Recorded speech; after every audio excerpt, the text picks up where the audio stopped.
오늘 우리가 같이 나눌 하나님 말씀은 에베소서 3장의 말씀입니다. 에베소서 3장 14절에서 17절까지 말씀입니다. 지난 주일에 이어지는 말씀인데요. 에베소서 3장 14절에서 17절까지를 우리 한 절씩 교독하겠습니다. 3장 14절부터 제가 먼저 읽습니다.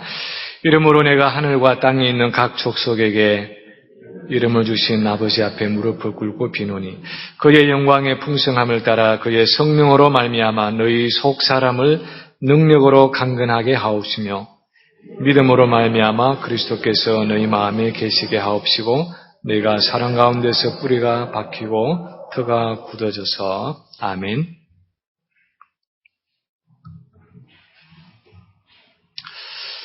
아마 여러분 대부분이 잘 아시는 글일 텐데 어떤 분이 쓴 글 중에 footprints, 우리 한국말로는 아마 모래 위에 발자국 하는 신앙의 글이 있습니다. 그 글의 내용이 이렇습니다. 어느 날 밤 어떤 사람이 꿈을 꾸었습니다. 주님과 함께 해변을 걷고 있는 꿈이었습니다. 그는 모래 위에 난 두 사람의 발자국을 보았습니다. 하나는 자기의 것이고 다른 하나는 예수님의 것이었습니다. 그런데 어느 순간에는 한 사람의 발자국만 있었습니다. 자기 인생을 추억해보니 그때는 자기가 가장 어렵고 고통스러운 시기였습니다. 섭섭한 마음이 든 그가 예수님께 물었습니다. 주님, 제가 주님을 따르기로 했을 때 주님은 저와 늘 함께 하겠다고 약속하셨잖아요. 그런데 제가 주님을 가장 필요로 하는 그 순간에 주님은 어디 계셨나요? 그러자 예수님이 대답하셨다. 얘야, 나는 너를 결코 버려둔 적이 없단다. 시련과 고통의 순간에 내가 보았던 그 발자국은 힘들어하던 너를 업고 그랬던 바로 내 발자국이었단다. footprint라는 원래 영어로 되어 있는 글입니다. 이 글이 표현하고자 하는 요지는 우리가 보는 것처럼 어떤 어려운 순간에도 예수님이 항상 우리와 함께 계신다 하는 내용입니다. 그런데 그것과 함께 이 글이 담고 있는 또 한 요지는 예수님은 우리 곁에서 또는 우리 안에서 우리와 늘 함께 계심에도 불구하고 우리는 그 항상 함께 계시는 예수님의 존재를 인식하지 못할 때가 많다는 것입니다. 우리가 이 땅에서 몸을 입고 살아가는 동안은 우리가 여전히 죄성을 가지고 있고 여전히 연약함을 가지고 있기 때문에 우리는 함께 계시는 그 주님의 임재를 항상 생생하게 경험하면서 살아가는 것은 아니라는 것입니다. 어쩌면 그래서 바울은 오늘 본문에서 이 기도를 에베소 교회 성도들을 위해서 하고 있습니다. 17절에 보면 믿음으로 말미암아 그리스도께서 너희 마음에 계시게 하옵시고 그렇게 기도하고 있습니다. 성령의 능력으로 우리의 속사람을 강건케 해달라는 지난 주일의 설교에 연결되는 이 본문에서 과연 바울은 이 예수 그리스도의 내재, 함께 하심에 대해서 무엇을 가르치고 있습니까? 우리는 이 구절을 성경 전체의 말씀에 비추어서 어떻게 이해해야 할 것입니까? 첫째로 우리가 성경을 통해서 알 수 있는 그 예수님의 내재에 대한 첫 번째 사실은 예수님은 우리 믿는 성도 안에 항상 함께 계신다는 사실입니다. 예수님은 우리 믿는 성도 안에 항상 거하신다 하는 사실을 성경이 가르치고 있습니다. 예를 들어서 가장 대표적인 구절일 텐데요. 갈라디아서 2장 20절에 보면 바울이 그렇게 고백합니다. 내가 그리스도와 함께 십자가에 못 박혔나니 그런즉 이제는 내가 사는 것이 아니요 내 안에 누가 사신다고요? 그리스도께서 사시는 것이라. 그렇게 고백을 하고 있고요. 골로새서 1장 27절에서도 바울은 하나님이 그들로 하여금 이 비밀의 영광이 이방인 가운데 어떻게 풍성한 것을 알게 하심이라. 이 비밀은 너희 안에 계신 그리스도니 곧 영광의 소망이니라. 그렇게 기록하고 있습니다. 다시 말하면 바울을 통해서 하나님이 이방인들에게 나타내기를 원하시는 구약 시대에는 보이지 않았던 한 비밀이 있는데 그 비밀이 뭐냐? 우리 안에 계신 그리스도라는 것입니다. 그냥 그 비밀이 그리스도다 해도 되는데 바울은 굳이 우리 안에 계신 그리스도다. 그것이 내가 너희에게 전하고자 하는, 이방인들에게 전하고자 하는 그 비밀이다. 그렇게 강조하고 있습니다. 고린도후서 13장 5절을 보면은 이제는 바울이 그 사실을 자신이 확신하고 있을 뿐 아니라 다른 사람들에게까지도 굉장히 강하게 그 사실을 확인할 것을 도전하고 있습니다. 너희가 믿음에 있는가 너희 자신을 시험하고 너희 자신을 확증하라. 예수 그리스도께서 너희 안에 계신 줄을 너희가 스스로 알지 못하느냐? 그렇지 않으면 너희가 버리운 자니라. 굉장히 무서운 경고를 하고 있습니다. 예수 그리스도께서 너희 안에 계신 줄을 스스로 알지 못하느냐? 만약 그렇다면 너희가 버리운 자니라. 다시 말하면 아직도 너희가 예수를 믿고 있는 것이 아니라는 것입니다. 그러면서 이어지는 그 다음 구절은 사실 우리가 버림받은 자 되지 아니한 것을 너희가 알기를 내가 바란다. 그렇게 말하면서 그들이 다 예수님의 내재를 확신하는 그런 거듭난 성도들이기를 바라고 소망하고 있습니다. 이 구절 외에도 우리가 성경을 살펴보면 성경 전체가 가르치는 진리는 우리가 예수님을 구주로 영접했을 때 예수님이 우리 안에 찾아오셔서 우리 안에 항상 함께 계신다는 사실입니다. 그런데 문제는 우리 안에 항상 함께 계신다고 말씀하시는 그 주님의 임재를 우리 자신이 잘 의식하지 못하고 살아갈 때가 많다는 사실입니다. 그분의 임재에 대해서 별로 인식하지도 못하고 별로 특별한 생각도 없이 살아갈 때가 많은 것이 우리의 삶의 현실이라는 것입니다. 어떤 엄마가 아마 프리스쿨이나 킨들가든쯤 다니는 자기 아이에게 네가 예수님을 주님으로 영접했으면 예수님이 내 안에 계신단다. 그렇게 말해 주었습니다. 그랬더니 그날 저녁부터 이 아이가 밥을 먹지 않았습니다. 밥 먹을 시간이 됐는데 밥 먹으러 내려오지 않고 밥을 안 먹는 것입니다. 그래서 엄마가 걱정에 대해서 물었습니다. 왜 밥을 먹지 않니? 혹시 배가 아프니? 그랬더니 그 아이가 대답했습니다. 엄마, 예수님이 내 안에 계시는데 내가 밥을 먹으면 예수님이 어디로 피하실 거예요? 그러니까 예수님이 숨이 막히지 않도록 내가 밥을 먹지 않아야 할 것 같아요. 그렇게 대답했습니다. 이 아이는 예수님이 자기 안에 계신다는 사실을 엄마가 말한 그대로 받아들였습니다. 예수님이 어떻게 계시는지에 대해서는 아직도 이해하기에는 나이가 어렸기 때문에 그냥 육체적으로 예수님이 내 안에 계시는 것으로 이해를 했지만 적어도 이 아이가 옳았던 것은 예수님은 분명히 그분을 구주로 영접한 그 성도 안에 거하고 계신다는 사실입니다. 성경이 그것을 가르치고 있고 그것이 우리 믿음의 한 중요한 부분이라고 말씀하고 있습니다. 두 번째로 또한 성경을 통해서 우리가 알 수 있는 것은 예수님은 어떻게 우리 안에 계시느냐 할 때에 성령을 통해서 우리 안에 인격적으로 거하신다는 사실입니다. 성령을 통해서 우리 안에 인격적으로 거하신다는 것입니다.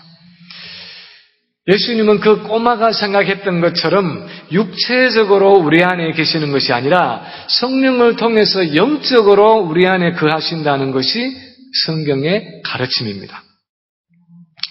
우리가 알고 있는 의료 기기 중에 페이스메이커라는 것이 있습니다.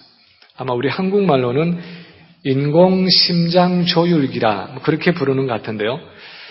심장의 박동이 원만하지 못한 사람을 위해서 건전지를 넣어서 정상적으로 심장이 박동하도록 그렇게 도와주는 계기입니다. 만약에 제가 그 페이스메이커를 제 몸 안에 넣었다면 아마 엑스레이 사진을 찍거나 공항에 가서 무슨 스캔을 할 때마다 항상 그것이 어떤 물체로 제 안에 남아있는 것을 보게 될 것입니다.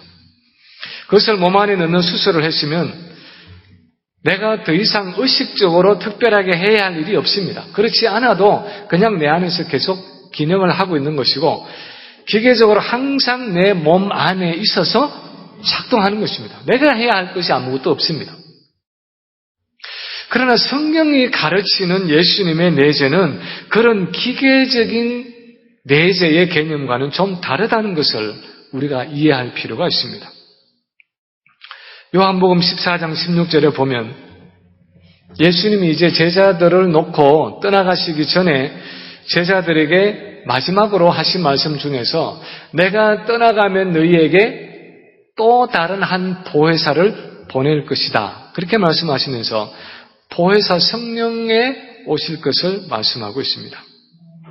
14장 16절에 보면요. 내가 아버지께 구하겠으니 그가 또 다른 보혜사를 너희에게 주사 영원토록 너희와 함께 있게 하리니 그는 진리의 영이라. 세상은 능히 그를 받지 못하나니 이는 그를 보지도 못하고 알지도 못함이라.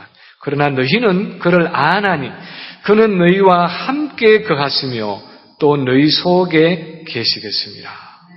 그리고 바로 이어지는 그 18절에서 말하기를 내가 너희를 고아와 같이 버려두지 아니하고 너희에게로 오리라. 그렇게 말씀하고 계십니다. 다시 말하면 오순절에 주님이 보내셔서 그들 안에 거하실 그 보혜사 성령은 바로 그들을 고아와 같이 버려두지 않고 그들에게 다시 오시는 그 예수 그리스도의 오심이라는 것입니다. 그래서 성령의 그 내면적인 임재는 바로 예수 그리스도 자신의 내면적인 임재라는 것입니다.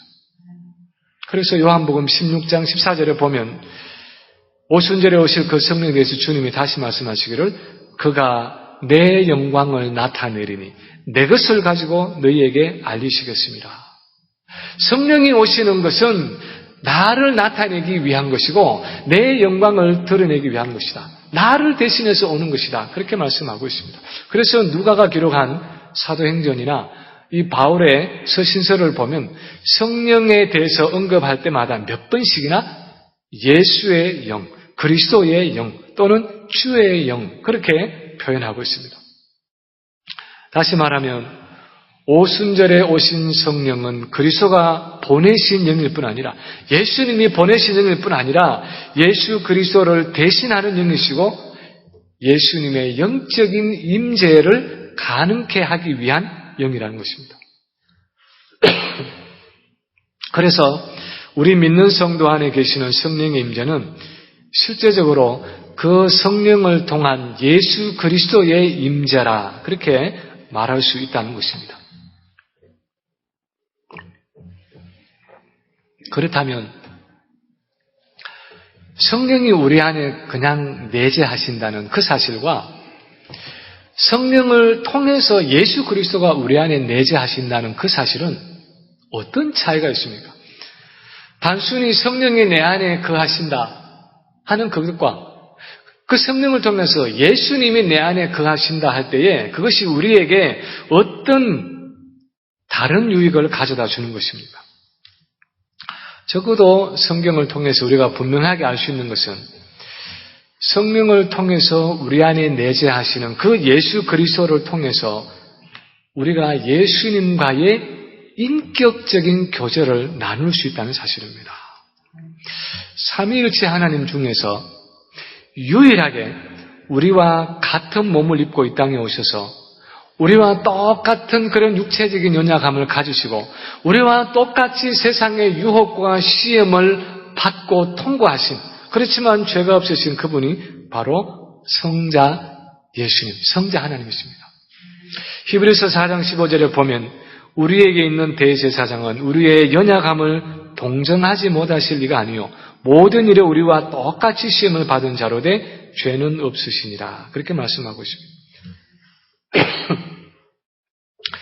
그렇게 우리의 연약함과 우리의 부족함을 체휼하시고 공감하시고 동정하시는 예수님이 성령을 통해서 우리 안에 친히 임재하셔서 우리와 인격적으로 교제를 나누신다는 사실은 우리에게 얼마나 위로가 되고 격려가 되는지 모릅니다. 우리의 연약한 모든 것들을 다 공급하시는 그분이, 우리가 이 세상을 살아가는데 늘 능력이 없어서 넘어지고 쓰러지고 실패하는 것을 아시는 그분이, 나는 포도나무요 너희는 가지니 저가 내 안에 내가 저 안에 있으면 이 사람은 과실을 많이 맺나니 나를 떠나서는 내가 아무것도 할 수 없음이라, 그렇게 말씀하실 때 우리 안에서 우리의 필요한 영적인 생명을 공급해 주시는 그분의 임재가 우리에게 얼마나 위로가 되고 소망이 되는지 모릅니다. 얼마 전에 너무나 억울한 감정에 눌려서 도저히 마음에 안정이 되지 않는 그런 적이 있었습니다. 아마 사람들이 화병이 난다 하는 게 아마 이런 게 아닐까 싶을 정도로 마음의 억울함과 원통함으로 견딜 수가 없는 그런 때가 있었습니다. 아무 일도 손에 잡히지 않고 잠도 잘 오지 않고 무슨 우울증에 빠질 것만 같은 그런 때가 있었습니다. 그래서 엎드려서 기도를 하는데 하루는 예수님이 제 안에서 그런 말씀을 하시는 것 같았습니다. 야, 네가 그렇게 억울한 생각이 드니? 그래, 네가 마음에 가지고 있는 그 억울함의 감정이 어떤 건지 내가 잘 알지. 왜냐하면 내가 이 땅에 살아있을 때도 너와 똑같은, 너와는 비교가 되지 않는 그런 억울한 감정을 가지고 그 시간들을 지나갈 때가 있었단다. 그때 내 마음이 어땠는지 이제 좀 네가 이해하겠니? 그런 음성과 함께 이사야서 53장의 말씀이 생각이 났습니다. 그가 곤욕을 당하여 괴로울 때에도 그의 입을 열지 아니하였으며 마치 도살장으로 끌려가는 어린 양과 틀 깎는 자 앞에서 잠잠한 양같이 그의 입을 열지 아니하였도다. 그러면서 나를 위해서, 나의 죄를 위해서 그렇게 억울한 고난과 침뱉음과 조롱과 십자가의 죽음을 당하시면서도 한마디도 입을 열어서 변명하지 않으신, 그 모든 억울함을 다 혼자 삼키셨던 그 주님의 마음을 조금 알 것 같았습니다. 그래서 주님께 오히려 감사가 흘러나왔습니다. 주님, 이 일을 통해서 주님의 그 억울한 고난이 어떤 것이었는지 제가 조금이라도, 약간이라도 이해할 수 있게 해주셔서 감사합니다. 그런 감사가 마음에서 우러나왔습니다. 단순한 성령의 내재가 아니라 그 오순절 성령을 통한 주님 자신의 임재는 주님과 나 사이의 인격적인 교제가 가능하게 해줍니다. 몸을 입고 살아간다는 것이 어떤 것인지를 이 33년의 지상의 삶을 이미 먼저 통과하신 그 주님과 서로 대화를 하면서 나와 그 주님과 서로 대화가, 마음이 오가는 대화가 가능하게 해주는 것입니다. 내가 주님께 내 마음을 열어서 솔직하게 있는 그대로 다 알을 수 있고 주님이 내 마음을 만지시면서 답하실 수 있는 그런 인격적인 교제가 내 안에 계시는 주님과 일어날 수 있다는 것입니다. 주님과 나와의 그런 인격적인 교제를 위해서 내 안에 내재하시는 성령께서 나와 예수님 사이에서 아주 친밀하고 가까운 교제가 일어날 수 있도록 그분이 우리 안에서 역사해 주신다는 것입니다. 세 번째로, 그래서 바울은 오늘 본문 17절에서 믿음으로 말미암아 그리스도가 너희 마음에 계시게 하옵시고라고 기도하고 있습니다. 믿음으로 그리스도가 우리의 마음에 계신다, 그렇게 말하고 있습니다. 우리는 늘 믿음으로 구원을 얻는다 하는 이 말을 마음에 특별한 감동이 없이 그냥 평범하게 이야기할 때가 많습니다. 그렇지만 성경을 자세히 살펴보면 믿음이란 것은 아주 독특한 것입니다. 왜냐하면 이미 하나님께서 우리에게 이루신 어떤 영적인 사건이나 사실을 우리가 실제로 경험하고 누릴 수 있도록 해주는 그 수단이, 그 통로가, 그 도구가 바로 믿음이기 때문입니다. 마치 잠겨있는 자물쇠를 풀어서 열어주는 것처럼 믿음은 하나님 안에 있는 그 영적인 축복을 풀어서 우리의 손에 쥘 수 있도록 우리에게 전달해주는 어떤 우리에게 풀어주는 그런 역할을 한다는 것입니다. 예를 들어서 하나님이 자기 아들 예수 그리스도로 십자가에 보내셔서 우리가 구원을 얻을 수 있도록 모든 것을 다 예비해 주셨습니다. 구원은 하나님의 은혜로 얻는 축복입니다. 그러나 그 구원을 실제로 우리의 손안에 얻기 위해서 우리 편에서 해야 할 일이 있는데 그것은 그 하나님의 약속과 예비하심을 믿음으로 받아들이는 일입니다. 물론 그 믿음도 궁극적으로 하나님께로부터 오는 선물이지만 적어도 내가 적극적으로 복음을 받아들이고 예수님을 구주로 영접하는 그 믿음을 통해서 하나님이 예비하신 구원의 축복을 우리가 실제적으로 경험하고 누릴 수 있다는 것이 성경의 가르침입니다. 성령을 통해서 우리 안에 역사하시는 예수님의 내재도 마찬가지입니다. 성경은 누구든지 예수를 믿고 영접한 사람마다 성령이 내재하시고 그 성령을 통해서 우리 안에 예수님이 항상 거하실 것이라고 약속하셨습니다. 그러나 그 약속된 예수님의 임재와 능력을 실제로 내 매일의 삶에서 경험하고 누리는 것은 우리의 믿음을 통해서라는 것입니다. 내가 너희를 고아와 같이 버려두지 않고 오리라 다시 오리라 하신 그 약속의 말씀을 믿고 내 안에 계시는 그 예수님을 의지하는 그 믿음을 통해서 정말 내가 고아와 같이 버려지지 않는 고아와 같은 그 외로움에서 벗어나서 항상 주님과 동행하는 그 주님과의 함께하는 축복을 실제로 경험하게 된다는 것입니다. 마치 포도나무가 가지에 수분과 영양분을 공급해 주는 것처럼 내 안에 계시는 성령을 통해서 주님이 실제로 내 안에서 생명을 공급해 주고 계신다는 그 사실을 내가 실제로 믿을 때 그 예수님의 생명이 내 지적이고 감정적이고 의지적인 삶의 영역에 실제로 영적인 생명을 공급해 주시는 것을 내가 경험한다는 것입니다. 그 믿음을 통해서 주님이 우리에게 그런 능력을 공급해 주신다는 것입니다. 그래서 끊임없이 내 안에 계시는 주님의 은혜와 능력을 의지하는 그 믿음의 행위를 통해서 우리가 내 안에 계시는 그 성령의 역사에 더욱 문을 열 뿐 아니라 주님의 임재를 더욱 실제적으로 그리고 구체적으로 경험하고 누리도록 그렇게 하나님께서 정해 놓으셨다는 것입니다. 이렇게 믿음은 우리 안에 내재하시는 그 성령의 역사에 문을 여는 역할을 합니다. 잠겨있는 자물쇠를 열어서 풀어주는 역할을 합니다. 눈에 보이지 않는 그 예수님의 임재와 능력을 성령의 역사를 통해서 내가 좀 더 실제적으로 느끼고 경험할 수 있도록 해줍니다. 어쩌면 이런 내용들이 굉장히 추상적으로 우리에게 들릴지 모르지만 사실 우리 믿음의 선조들은 그 믿음의 원리를 통해서 정말 우리 안에 계시는 그 예수님의 임재를 실제로 그렇게 경험하고 누리면서 살아갔습니다. 얼마 전에도 제가 한번 말씀드린 적이 있지만 하나님의 임재 경험하기 하는 그 조그마한 그 책에 보면은 1884년에 미국에서 태어나서 45년간 이 필리핀에서 선교사로 사역을 했던 프랭크 루박이라는 사람의 일기를 적고 있습니다.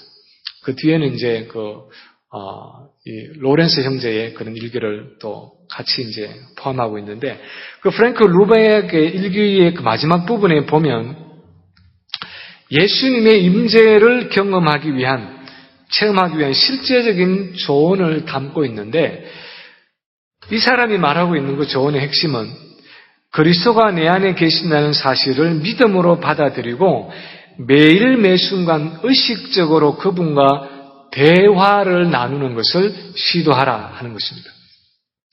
루박은 그의 책의 마지막 부분에서 이렇게 쓰고 있습니다. 그리스도와 대화하는 것이 주는 가장 고귀한 특권은 우리가 그분과 나눌 수 있는 친밀함입니다. 우리는 영광스럽게도 천국의 시간을 지상에서 누릴 수 있는 것입니다. 혼자 그러면서도 대화를 나눔으로 이런 일이 가능함을 알면서도 이 지극한 즐거움을 얻지 못한다는 것은 얼마나 어리석은 일일까요? 그러나 무엇보다도 놀라운 발견은 바울의 말대로 그리스도께서 내 안에 살아 계신다는 것입니다. 우리가 그리스도의 작은 속삭임 하나하나에 응답하면 그리스도께서 우리 안에 거하시면서 우리 생각 가운데 걸으시고 우리를 통해 손을 뻗으시고 우리의 목소리로 말씀하십니다. 그리고 나서 루박은 삶의 여러 상황에서 실제로 이 그리스도와 대화하는, 내 안에 계시는 주님과 대화하는 것을 어떻게 해야 할지를 구체적으로 제안을 하고 있습니다. 예를 들어서요, 이렇게 쓰고 있습니다. 당신이 밤에 잠이 들 때 마지막으로 하는 생각이 그리스도가 되게 하십시오. 당신의 마음에 떠올리는 사랑 어린 말은 어느 것이든 쉬지 말고 속삭이십시오.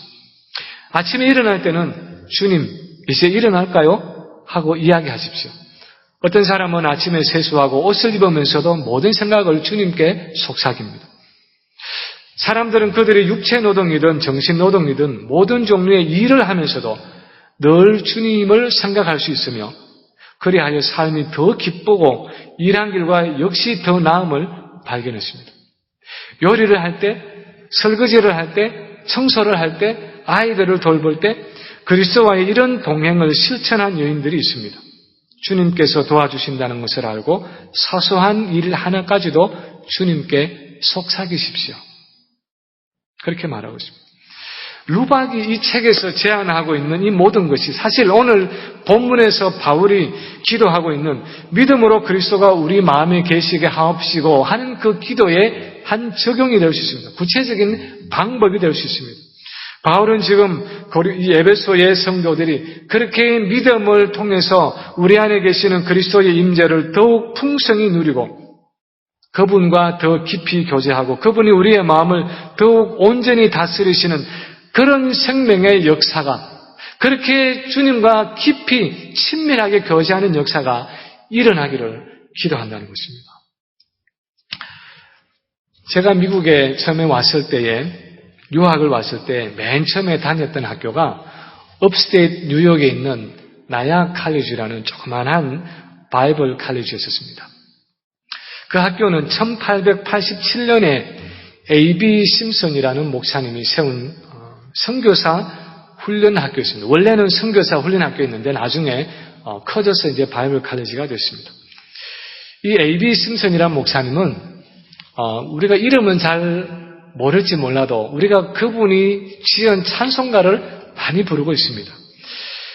그분이 지은 그 찬송가 가사 중에 우리가 잘 알고 있는 찬송은 내 주 하나님 넓고 큰 은혜는 하는 그 찬송, 또는 주와 같이 길 가는 것 즐거운 일 아닌가 하는 찬송, 또는 어저께나 오늘이나 또 영원토록 하는 그 찬송가. 그 외에도 이분은 치유에 대한 많은 찬송가를 작사했습니다. 이분이 세운 그 나야 칼리지의 교정에 A.B. 심슨의 묘지가 있습니다. 그리고 그 묘비에 4개의 글자가 새겨져 있습니다. 뭐라고 새겨져 있냐면 Not I, but Christ. Not I, but Christ. 내가 아니라 그리스도. 내가 아니라 그리스도가 사신다 하는 그 4글자가 그분의 그 묘비에 새겨져 있습니다. 갈라디아 2장 20절 말씀에 근거해서 이제는 내가 사는 것이 아니요 내 안에 그리스도가 사신다 하는 것이 그분의 인생의 좌우명이었습니다. 그는 자기 안에 내재하시는 그 그리스도에 대해서 이렇게 쓰고 있습니다. Once there lived another man within me. 한때는 내 안에 한 다른 사람이 살고 있었네. Child of earth and slave of Satan he. 그는 땅에 속한 자녀였고 사단의 노예였다네. But I nailed him to the cross of Jesus. 그러나 나는 그를 예수님의 십자가에 못 박았다네. And that man is nothing now to me. 지금 그 사람은 내게 아무것도 아니라네. Now another man is living in me. 이제 또 다른 분이 내 안에 살고 있다네. And I count his blessed life as mine. 나는 그의 복된 생명을 내 것으로 여기며 살아간다네. I have died to all my own life. 나는 내 자신의 모든 생명에 대해서 죽었고 I have risen to all his life divine. 나는 그의 모든 신적인 생명에 대해서 다시 살아났다네. 나는 죽고 이제는 그리스도가 내 안에 사신다는 그 믿음이 하나님이 그를 통해서 이 땅에서 많은 일들을 하실 수 있었던 원동력이었습니다. 키였습니다. 그 믿음을 통해서 주님이 그분 안에서 실제로 살아서 역사하셨고 주님이 역사하실 때 약속하신 것처럼 그 내재하시는 주님의 능력으로 그는 많은 일들을 이룰 수 있었습니다. 이제 말씀을 마칩니다. 우리 안에 계시는 예수님은 우리가 믿음으로 적극적으로 붙잡아야 하는 영적인 현실입니다.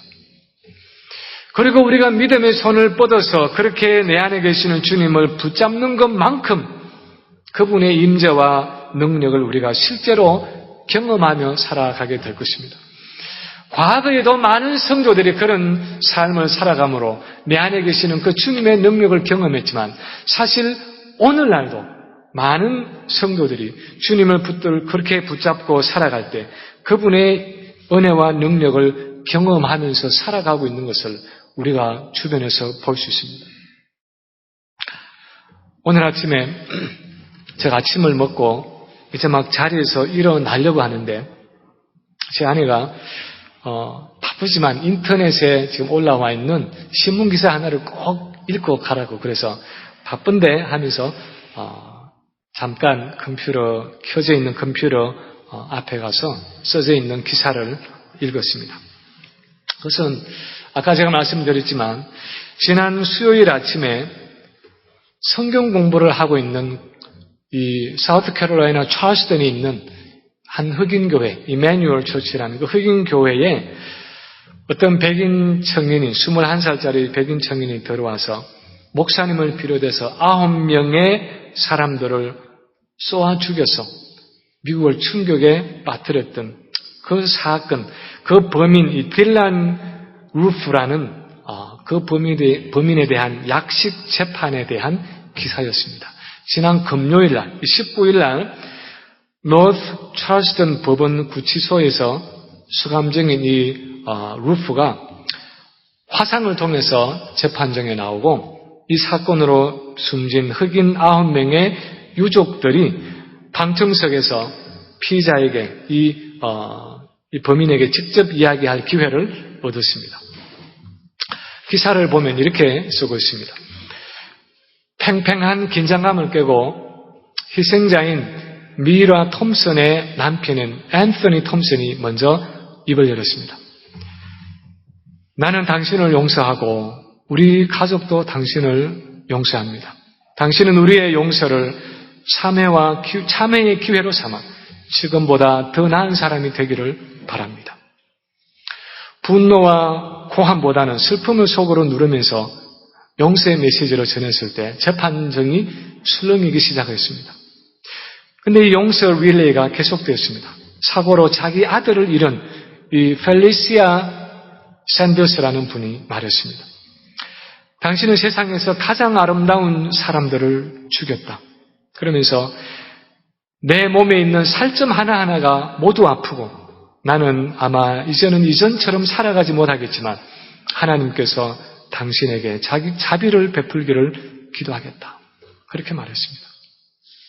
어머니가 숨진 네이딘 콜리어라는 분은 이렇게 말했습니다. 엄마를 다시 안을 수 없고 함께 얘기를 할 수도 없다. 많은 이들이 당신 때문에 고통스럽지만 하나님은 당신을 용서할 것이고 나도 당신을 용서한다. 그렇게 말했습니다.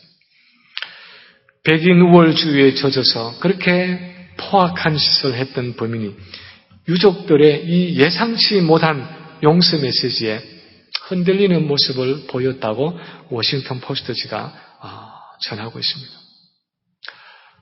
무엇이 그런 용서를 가능하게 했을까요? 저는 그것이 우리 안에 있는 그런 옛 사람이 우리 자신의 그런 능력을 한 일이라고 생각지 않습니다. 그것은 성령의 능력으로 강건케 된 그들의 속사람, 그 속사람 안에 거하시는 예수 그리스도의 은혜와 능력으로 가능한 일입니다.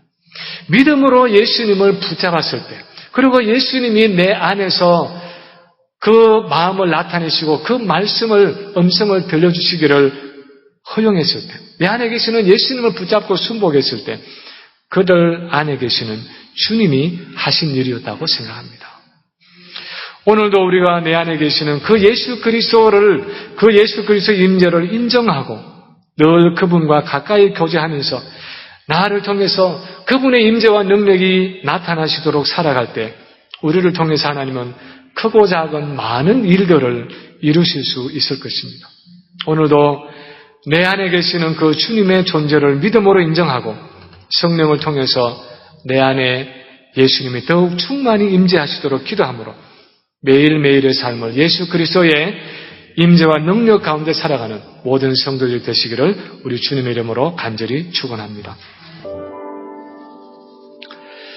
하나님 아버지 감사합니다. 우리와 함께 하시기 위해서 우리와 가장 친밀하고 가까운 곳에 계셔서 우리와 사랑의 교제를 나누기 위해서 그 높은 하늘 보좌를 버리시고 사람의 몸을 입고 저희와 똑같은 그 연약함과 부족함과 그 죄악됨 가운데 살아가시면서 우리의 모든 시험과 유혹과 환난을 통과하시면서 이 땅을 살아가셨고 이제 성령을 통해서 우리 가운데 함께 계시는 그 주님의 은혜를 찬양합니다. 아버지 하나님, 우리와 함께 계시는 그 주님 감사합니다. 우리와 교제하기 위해서 함께 계시는 그 주님을 저희가 늘 붙들고 의지하며 믿음으로 그 주님이 우리 가운데 더욱 풍성히 거하시며 그 주님이 공급해 주시는 은혜와 능력 가운데 살아가기를 소원하오니 아버지 하나님, 이 시간에 저희에게 그 믿음을 더하여 주셔서 우리가 호흡하는 그 순간마다 우리가 눈을 뜨는 그 순간부터 시작해서 매일매일의 삶을 주님을 의식하고 주님과 교제하며 주님과 대화하며 주님 우리 안에서 성령으로 공급해 주시는 그 은혜와 능력 가운데 살아가는 저희 모든 성도들 다 되게 해 주시옵소서. 아버지 하나님, 이 시간도 사랑하는 가족을 잃고 슬픔 가운데서 그러나 내 안에 계시는 주님을 바라보면서 용서를 선포하는 사랑하는 성도들을 기억해 주시옵소서. 아버지, 그 무엇으로도 씻을 수 없고 위로할 수 없는 저들의 마음속에 슬픔에 주님이 친히 찾아오셔서 그 마음속에 그 마음을 만지시고 위로하시고 그 슬픔을 씻어주셔서 그 눈물을 씻어주셔서 아버지 하나님, 그 아픔을 통해서 참으로 이 땅에 주님 분쟁과 싸움과 미움의 역사가 아버지 하나님 종식되고 끊어지고 아버지 그리스도의 사랑으로 서로 다시 한번 화합하며 서로 위로하고 격려하며 서로를 붙잡아 줄 수 있는 그러한 믿음의 공동체, 그러한 사회, 그러한 국가가 되도록 아버지 하나님께서 은총을 베풀어 주시옵소서. 그 유족들과 그 성도들을 하나님 위로하시고 이 일을 통해서 아버지 하나님 주님의 사랑이 이 땅 가운데 다시 한번 전파되어지는 복된 시간이 되도록 하나님께서 은총을 베풀어 주시옵소서. 감사를 드리며 예수님 이름으로 간절히 기도하옵나이다. 아멘.